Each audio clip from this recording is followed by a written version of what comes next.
Level 1, you are still a kid, but the street already knows you. You are between 10 and 13 years old, but nobody treats you like a kid anymore. Childhood didn't disappear slowly for you, it was ripped away. You wake up in a small, crowded place where shouting, police sirens, and arguments are normal background noise.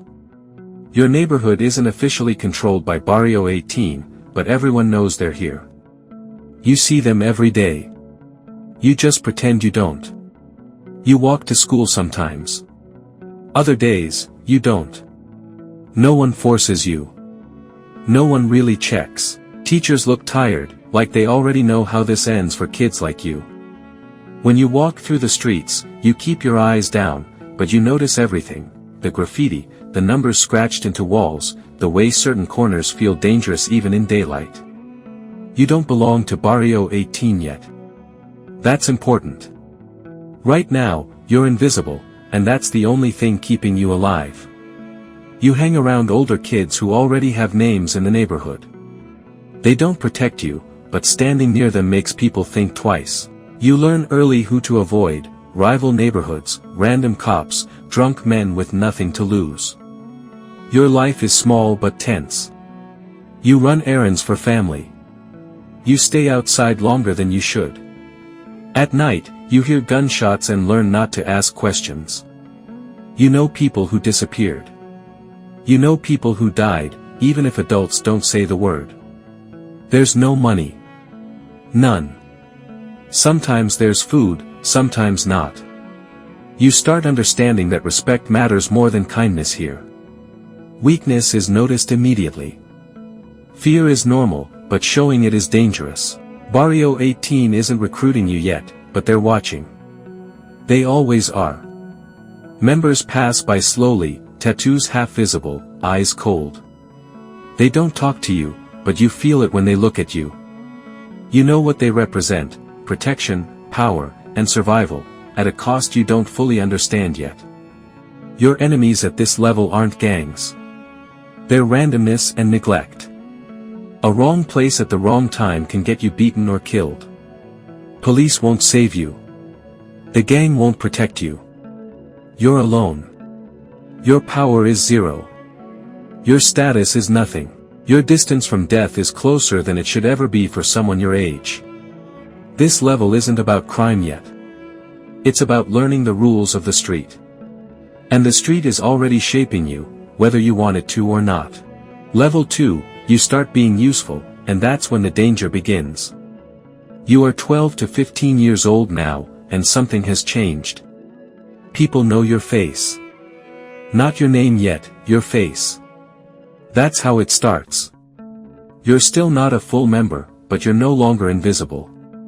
Members of Barrio 18 don't invite you in, they test you from a distance. Small things at first. Watching a corner. Carrying a message. Standing still and saying nothing when something illegal happens in front of you. Your days are no longer random. You are expected to be in certain places at certain times. You learn how to recognize danger before it explodes. You know which cars don't belong. You know which footsteps mean trouble. You don't get paid much, a little cash, sometimes food, sometimes just protection by association. But even that feels powerful when you had nothing before. Your life now runs on tension. You lie more. You avoid home. You start understanding that loyalty matters more than truth. The police are no longer background noise, they're a threat. If they stop you, no one will save you. Barrio 18 won't claim you yet. Your enemies at this level are rival neighborhoods, opportunistic criminals, and the police. MS-18 is still distant, but you hear the name. You learn to never say it out loud. Your power is low. Your value is conditional. Your distance from death has shortened. You are useful now. And usefulness in this world attracts attention, both good and fatal. Level 3, proving you belong, even if it breaks you. You are 14 to 17, and now the pressure is real. Nobody explains the rules. You're expected to know them. This is the stage where many disappear. You're given tasks that cross lines you can't uncross. Theft. Threats. Carrying weapons. Being present when violence happens, and not reacting. You feel watched all the time. Not just by enemies, but by your own people. Loyalty isn't spoken, it's tested. Hesitation is weakness. Weakness is dangerous. Sleep becomes light. Your nerves stay tight. You tell yourself you're choosing this, but deep down you know you're being shaped. Money starts coming in, still not much, but enough to taste independence.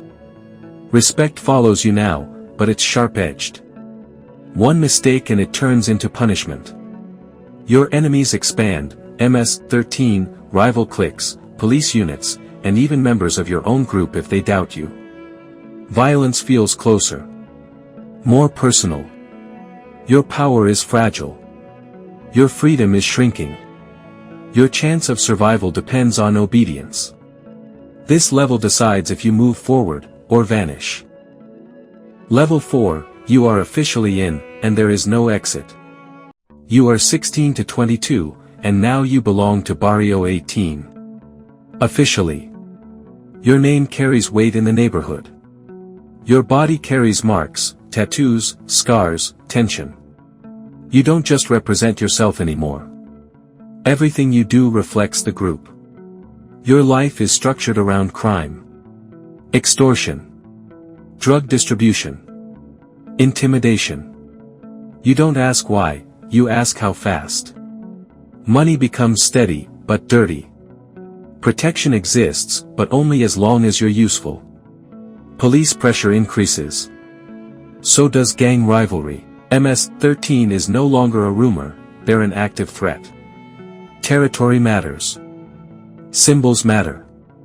Disrespect gets answered with violence. Your power is real now. Your risk is constant. Your punishment for betrayal is death. You don't dream about the future anymore. You focus on surviving the week. Level 5, you are the violence. You are 18 to 28, and when your name is mentioned, people listen. You enforce rules. You carry out punishment. You are sent where others hesitate. Violence isn't emotional anymore, it's routine. Your money is higher. Your paranoia is worse. You trust almost no one. Sleep comes in short bursts. You're always armed, always alert. Mistakes are unforgivable. Your enemies are everywhere, MS-18 hit squads, police task forces, internal rivals. Death feels close, not dramatic, just likely. Your power is high. Your life expectancy is low.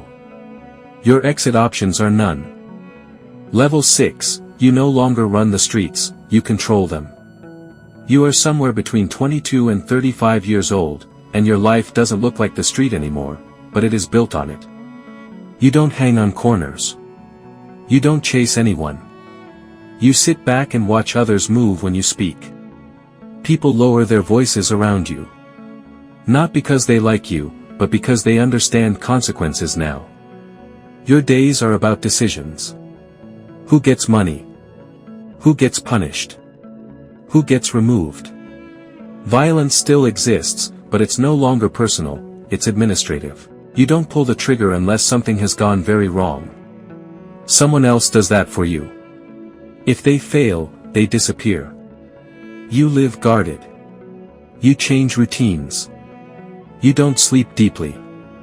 Paranoia isn't a weakness anymore, it's survival. You assume everyone could be an informant, rivals, new recruits, even people who swore loyalty years ago.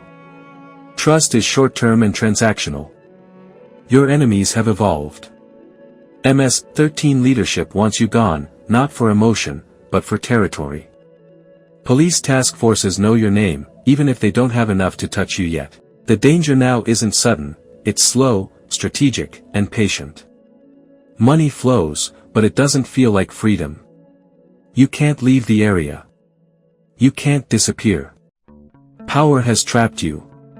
One mistake means prison for decades or a silent execution ordered from far away. Your power is high. Your control is fragile. Your distance from death depends on how quiet you stay. This level isn't about dominance anymore. It's about avoiding collapse. Level 7, prison does not end your role, it defines it. You might be 25 or 40 when you reach this level. Prison didn't come suddenly, it came after years of pressure.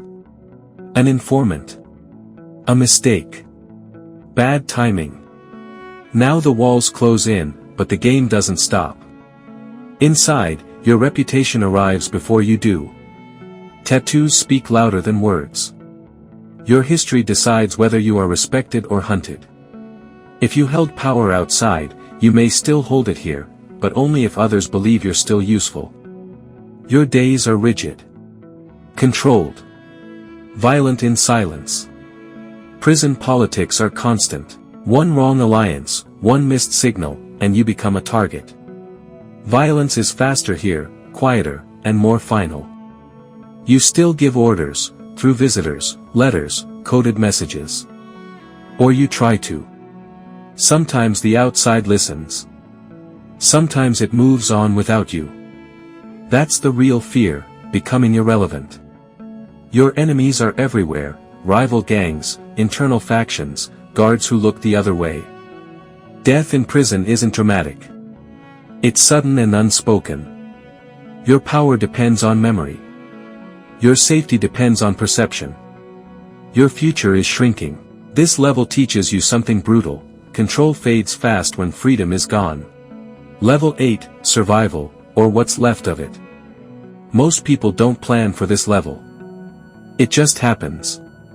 You're alive, but that's the only victory left.